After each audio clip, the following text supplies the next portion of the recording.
ఉంది, ఈ పిండాండంలో ఏముందో బ్రహ్మాండంలో అదే ఉంది అని తెలుసుకున్న వ్యక్తి, తెలుసుకున్న సాధకుడికి మాత్రమే నిష్కామ కర్మ చేయగలడు. ఎందుకంటే నేను లేను అక్కడ, అంటే నేను అనేది లేదు.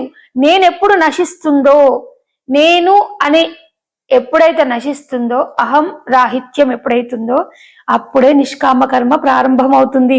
అంటే నేను చేయట్లే కర్మ, ఉన్నది ములుగుచ్చ సందు లేకుండా సర్వవ్యాపకమై అఖిలాండ కోటి బ్రహ్మాండ నాయకుడు వెలుగొందుతున్నాడు.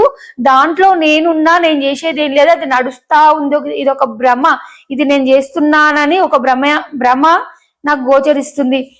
భ్రమేనాహం భ్రమేనత్వం బ్రహ్మేనోపాసకాజన భ్రమేశ్వర భావత్వం భ్రమమూలం ఇదం జగత్ అన్నారు పెద్దలు. ఎప్పుడైతే భ్రమ తొలుగుతుందో, అహం నశించి ఎప్పుడైతే భ్రమ తొలుగుతుందో, భ్రమ తొలగిపోయి ఏం కనిపిస్తుంది?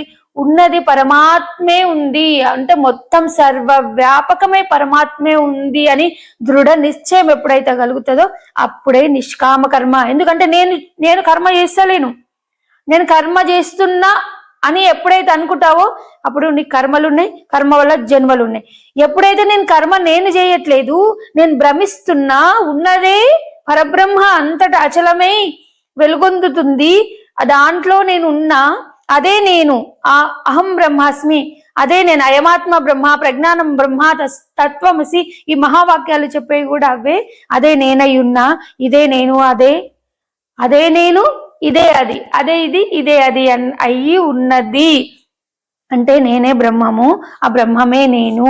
కాబట్టి ఇక్కడ కర్మ ఎవరు చేస్తున్నారు, ఏది చేస్తుంది అని లేదు.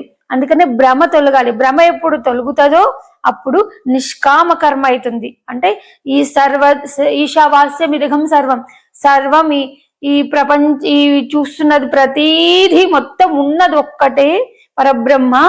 ఆ పరబ్రహ్మలనే ఇదంతా నడుస్తా ఉంది, అంతా ఉన్నాం. నేను చేస్తున్నా అంటే అది భ్రమ, అప్పుడు కర్మలు. నేను చేయట్లేదు, ఉన్నది పరమాత్మే అంటే అది నిష్కామ కర్మ. నచ్చితే, ఈ వీడియో నచ్చితే మీ అభిప్రాయాలని కామెంట్ రూపకంలో తెలియజేయగలరు. ఓం శ్రీ గురు పరబ్రహ్మణే నమః. జై గురు అందరికీ.